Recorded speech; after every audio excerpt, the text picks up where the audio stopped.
వ్యక్తిగా మోడీ తన యొక్క స్థాయిని మరొకసారి మెరుగుపరిచారు. ఇక ఇందిరమ్మ రాజ్యం అంటే ఇళ్ళు కూల్చడమా, ఖమ్మం కూల్చివేతలపై కేటీఆర్ ఫైర్, ముగ్గురు మంత్రులే కారణమని చెప్పి మాట్లాడుతున్నారు. మరి 100 నియోజక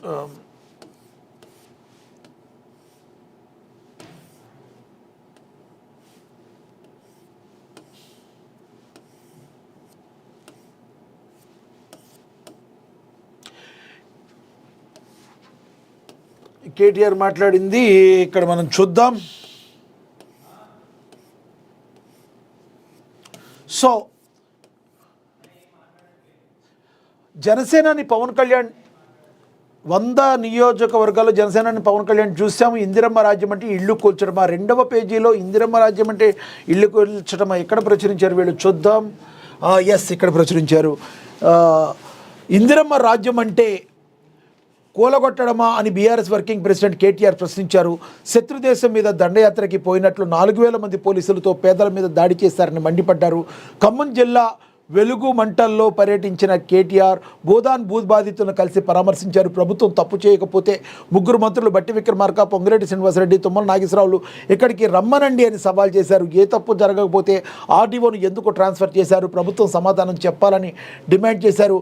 ఒకటిని బలుపశువు చేసి ప్రభుత్వం తప్పించుకునే ప్రయత్నం చేస్తుందని కేటీఆర్ విమర్శించడం అయితే జరిగింది. 60 ఎకరాలపై ముగ్గురు మంత్రులు కన్నుపడింది. నోటీసులు కూడా ఇవ్వకుండా పేదలను రోడ్డున పడేశారు. అక్రమ సంపాదన కోసం భూదాన్ భూములపై కన్నేశారు. ఖమ్మం జిల్లాలోని ముగ్గురు మంత్రులు మాయగాళ్లే. ప్రజలు అధికారుల మధ్య చిచ్చు పెడుతున్నారు. పట్టాలు సక్రమమే, కాంగ్రెస్ నేతల బుద్ధే వంకర.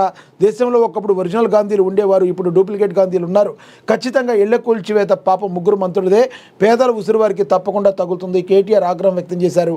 ఈ కార్యక్రమంలో మాజీ మంత్రి పువ్వాడ అజయ్, ఎంపీ రవిచంద్ర, నామా నాగేశ్వరరావు, రేగా కాంతారావు అయితే పాల్గొన్నారు. ఎటువంటి పరిస్థితుల్లో మరి ఖమ్మంలో జరుగుతున్న దానికి మరి ఆ భూముల ఏదైతే ఇళ్ల కూల్చివేతకు సంబంధించేది అధికారులు అదేవిధంగా ముగ్గురు మంత్రుల యొక్క స్వయంకృత అపరాధం, ఆ భూమిపై వాళ్ళ కన్ను పడిందని కేటీఆర్ తీవ్ర విమర్శలు అయితే చేయటం అయితే జరిగింది.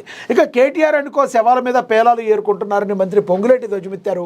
ఖమ్మం పేదలకు అండగా ఉంటామని బాబా బామ్మర్ది పెయిడ్ ఆర్టిస్టులతో తమ ప్రభుత్వంపై విషయం చిమ్ముతున్నారని మంత్రి పొంగులేటి శ్రీనివాసరెడ్డి తీవ్ర ఆగ్రహం వ్యక్తం చేశారు. ప్రధాన ప్రతిపక్ష నాయకులు ఒళ్లంతా విషయాన్ని నింపుకుని మాట్లాడుతున్నారని ధ్వజమెత్తారు. ఎక్కడ ఏ ఘటన జరిగినా కేటీఆర్ అనుకో శవాల మీద పేలాలు ఏరుకుంటున్నారని ఆగ్రహించారు. ఏ ఎన్నికలు వచ్చినా కాంగ్రెస్ ప్రజాదరణ పొందుతుందని చెప్పుకొచ్చారు. కాంగ్రెస్ గెలుపును జీర్ణించుకోలేకే బాబా బామ్మర్ది ఫామ్ హౌస్ నాయకులు ప్రజలు అసహించుకునేలా మాట్లాడుతున్నారని ఎద్దేవా చేశారు. గురువారం హైదరాబాద్ వేదికగా మీడియాతో పొంగులేటి మాట్లాడారు. పేదలు కాంగ్రెస్ పేటెంట్ అని వ్యాఖ్యానించారు. తమది పేదల ప్రభుత్వం అని తెలిపారు. తెలంగాణ హైకోర్టు ఆర్డర్ మేరకే వెలుగుమట్లలో భూదాన్ భూముల్లోని నిర్మాణాలను కూలగొట్టింది వాస్తవమేనని తెలిపారు. వెలుగుమట్లలో 2023లో బీఆర్ఎస్ కూడా అక్కడ ఇళ్లు కూలగొట్టిందని ప్రస్తావించారు. ఖమ్మంలో నష్టపోయిన నిరుపేదలందరికీ న్యాయం చేస్తామని భరోసా అయితే కల్పించారు. అర్హులైన పేదలకు ఇందిరమ్మ ఇళ్లు ఇస్తామని మాటిచ్చారు.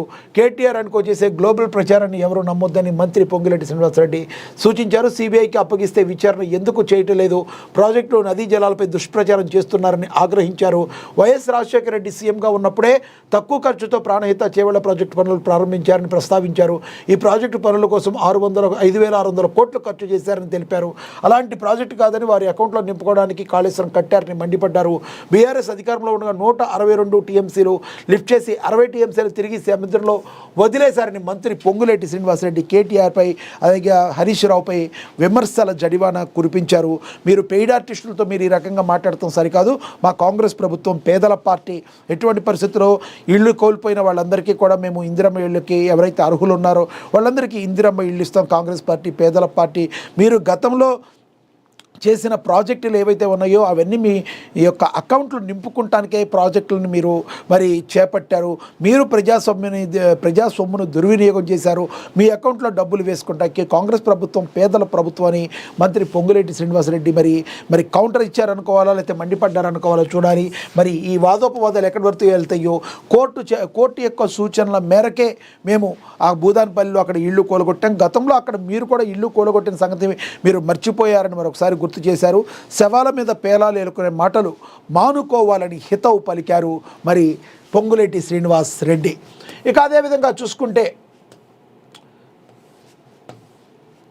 ఆదిలాబాద్లో ప్రభుత్వ పెద్దల పర్యటన, చెనాక కొరాట పంప్ హౌస్ పరిశీలించిన ప్రభుత్వ సలహాదారు జూపల్లి నరేందర్ రెడ్డి, సుదర్శన్ రెడ్డిలకు కంది శ్రీనివాసరెడ్డి గౌరవ సత్కారం చేశారని కూడా మరి ప్రచురించారు. ఆదిలాబాద్ జిల్లా ఇన్ఛార్జి మంత్రి జూపల్లి కృష్ణారావు, ప్రభుత్వ సలహాదారు పి సుదర్శన్ రెడ్డి, వేం నరేందర్ రెడ్డి ఆదిలాబాద్ జిల్లాలో పర్యటించారు. బోరజ్ మండలంలోని చెనాక కోరాట బ్యారేజ్ పంప్ హౌస్ను సందర్శించారు. హైదరాబాద్ నుండి ప్రత్యేక హెలికాప్టర్లో అయితే వాళ్ళు వెళ్ళటం అయితే జరిగింది. అలాగే బోరజ్ మండలాల పరిధిలో గల హత్తిఘాట్ pump house, Chanaka Korata barrage ప్రాంతాలను ఏరియల్ సర్వే ద్వారా పరిశీలించారు. అనంతరం హత్తిఘాట్ పంప్ హౌస్ వద్ద క్షేత్రస్థాయిలో పర్యటించి ప్రాజెక్టు పనుల పురోగతిని సమీక్షించారు. హత్తిఘాట్ వద్ద వారికి Adilabad assembly Congress party incharge కంది శ్రీనివాసరెడ్డి పుష్పగుచ్చాలతో స్వాగతం పలికి శాలువాలతో సత్కరించారు. అనంతరం పలు విషయాలపై చర్చించారు. ఈ కార్యక్రమంలో మున్సిపల్ చైర్పర్సన్ బండారి అనుష సతీష్, ఆత్మ డివిజన్ చైర్మన్ సంతోష్రావు, డిసిసిబి మాజీ చైర్మన్ అడ్డి భోజారెడ్డి తదితరులు అయితే పాల్గొన్నారు. మరి ఈ రకంగా కంది శ్రీనివాసరెడ్డి వాళ్ళని కలిసి సత్కరించడం అయితే జరిగిందని కూడా ప్రచురించారు. ఇక అదేవిధంగా బ్రేక్ఫాస్ట్తో పాటు ప్రతి విద్యార్థికి పాలు అందించేయాలని, పాలను విజయ డైరీ నుంచి సేకరించాలని, విద్యార్థులకు ఎన్ని క్యాలరీలు అందిస్తున్నామనేది తెలుసుకునేందుకు సాంకేతిక పరిజ్ఞానాన్ని ఉపయోగించాలని, పాఠశాల విద్యార్థులకు స్కూల్ యూనిఫామ్ పుస్తకాలతో పాటు ఈ ఏడాది నుంచే కిట్ అందజేయాలి. ఆ కిట్లో స్కూల్ బ్యాగ్, పెన్నులు, పెన్సిళ్ళు, షార్ప్నర్లు, రంగు పెన్సిళ్ళు, జామెట్రీ బాక్సులు, డిక్షనరీ, బూట్లు, సాక్సులు ఉండాలి. ఇందుకు సంబంధించిన మొత్తాన్ని బడ్జెట్లో పొందుపరచాలి. పాలిటెక్నిక్ కళాశాలలు, ఏటీసీలో ఏఐ ఆధారిత కోర్సులు వెంటనే ప్రారంభించాలన్నారు. కాలం చెల్లిన కోర్సును తొలగించాలన్నారు. పాలిటెక్నిక్, ఏటీసీల్లో కోర్సులు పూర్తి చేసిన వారికి వెంటనే వివిధ పరిశ్రమలో ఉపాధి అవకాశాలు లభించేలా చూడాలని అయితే తెలిపారు. 100 నియోజకవర్గాల్లో తెలంగాణ పబ్లిక్ స్కూళ్లు 6 మోడల్లో ఈ ఏడాది ప్రారంభం. ముఖ్యమంత్రి రేవంత్ రెడ్డి స్పష్టీకరించారు. గవర్నమెంట్ స్కూల్ స్టూడెంట్స్కు శుభవార్త తెలిపారు. బ్రేక్ఫాస్ట్తో పాటుగా ప్రతి విద్యార్థికి పాలు, భారతీయ విద్యాభవన్ తరహాలో హైదరాబాద్లో 12 స్కూళ్లు సీఎం సమగ్ర నివేదిక అందించాలని రాష్ట్ర విద్యా కమిషన్ తెలిపింది. ఒక రకంగా చెప్పాలంటే విద్యార్థులందరికీ కూడా ఇది శుభవార్త. విద్యార్థులపై మరి ఎడ్యుకేషన్పై ఆయనకున్న నిబద్ధతకు, మరి విద్యార్థుల మీద ఉన్న ప్రేమకు ఇది నిదర్శనంగా మనం అయితే భావించవచ్చు.